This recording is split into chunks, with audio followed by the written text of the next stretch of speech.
And joining us tonight is former Treasury spokesman and presidential special advisor now to the president, Tony Sayegh. Tony, good to have you with us. And let's start with this Florida report. Good to be with you, Lou. It's stunning stuff. 123 pages discounting every allegation because the Democrats failed only in one respect over this farcical nonsense that they try to portray as an inquiry. They didn't produce any evidence at all. 12 Democrat star witnesses testifying and ultimately confirming what we've known all along. The president did absolutely nothing wrong, certainly nothing impeachable. Whatever charge Democrats wanted to poll test and try to assert at him, whether it's bribery, extortion, quid pro quo. And now we hear from the president of Ukraine, who's also been very consistent, Lou. He got the meeting without a condition. He got the aid without a precondition. And let's remember, even those who testified against the president confirmed that ultimately we now have a better policy in Ukraine. The president gave them $400 million of military aid vis-a-vis the Javelin missiles, which the Obama administration failed to do. So even these people who went onto the Capitol Hill to testify against the president confirmed that his policy ultimately got to the right place.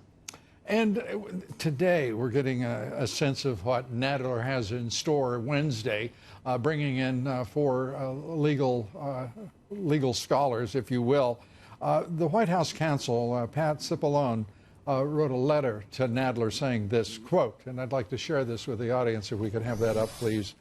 The countless procedural deficiencies that have infected this inquiry from its inception shows the lack of seriousness with which you are undertaking these proceedings. This is, that's lawyers speak for. This is a horrible travesty against justice, the president, and the American people. It's a totally rigged process, Lou, and that's why it makes it almost impossible for us to be able to participate in a fair and impartial way. Look, during the Nixon investigation for impeachment, during the Clinton investigation for impeachment, there was bipartisan consensus on what the rules would be, and the rules were what they were from the start. I mean, here Adam Schiff appoints himself judge, jury, and executioner, completely conducts the first phase of this entire hearing in a private bunker in the Capitol, leaving Republicans out, not allowing the president to introduce any of his attorneys in there. During his hearing, the president and the Republicans couldn't even introduce rebuttal evidence against the testimony. So the fact that now you have Jerry Nadler saying, we invite you to participate, well, guess what else he wants us to do? Give up our constitutional right to executive privilege, and he asserts his own right to be able to shut down any of our requests during the proceeding. And that's not the kind of fair process I think the American people deserve. Well, this isn't about fair, as you know. This is a simple effort on the part of the radical Dems to overthrow the president of the United States. It is nothing less. The Republicans continue to talk about partisanship. I just simply can't even imagine this being partisanship. This is an effort to overturn history. It is, and by the way, the radical Dems are clearly on the wrong side of history here.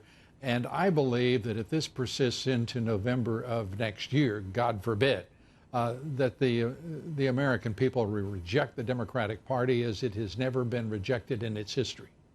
Look, the Democrats have made a colossal political miscalculation here, Lou. They're setting themselves up for a massive failure, in large part because they're not listening to what the American people want, which is not to focus the next 8 days of their legislative calendar, which is all we have left in the year 2019, on trying to impeach the president for which there's no evidence to impeach him of any charge. They want them to focus on important trade deals like the USMCA, which the president successfully negotiated a year ago, border wall funding that is going to be up in the budget that's about to expire, military aid funding that's going to be up in the budget about to expire. Democrats have completely shut out the fact that the rest of this country does not think this is important to them, yet they're hyper-fixated on it. And look, I think in this respect, you're right. It's not just partisan. It's a lot bigger. It's almost cynical to think that these 231 Democrats think they could replace the will of the 63 million people who voted for Donald Trump in 2016. If they disagree with him so much, if they think he's committed some sort of impropriety of any kind, run against him on it in 2020. Don't try to short circuit what the will of the people was in 2016. And we're within months, by the way, Lou, not years, months of votes beginning to be cast in the 2020 election process. The radical Dems have made it abundantly clear from the time that the president, then candidate Donald Trump, entered the race, that they meant to stop him, that they meant then, upon losing the presidential race in 2016, they meant to overthrow him. It has been consistent throughout. The only inconsistency here has been that the response by the Republican Party to this overt effort to overthrow the presidency and to turn back the will of the American people has been to deal with it as if it were partisan politics. It's far more than that, and it is an atrocity committed upon this nation to even schedule these nonsensical hearings, and the Republicans have got to respond in kind. Look, we're ready for this fight. We've been ready for this fight, Lou, because we've had the truth on our side. We know the president's done nothing wrong. The Republican Party right now has been more unified than certainly my lifetime over any issue, because they see the complete injustice here toward the president personally, but toward the institution of the president, but toward the American people. And this is, again, where I think you're right. This is more than partisanship. This is the most cynical politics that we can obviously ever fear would happen in our democracy, where you literally have one group trying to overrun the will of the American people. And I think that's why Adam Schiff and Nancy Pelosi and now Jerry Nadler are leading Democrats down a very bad path.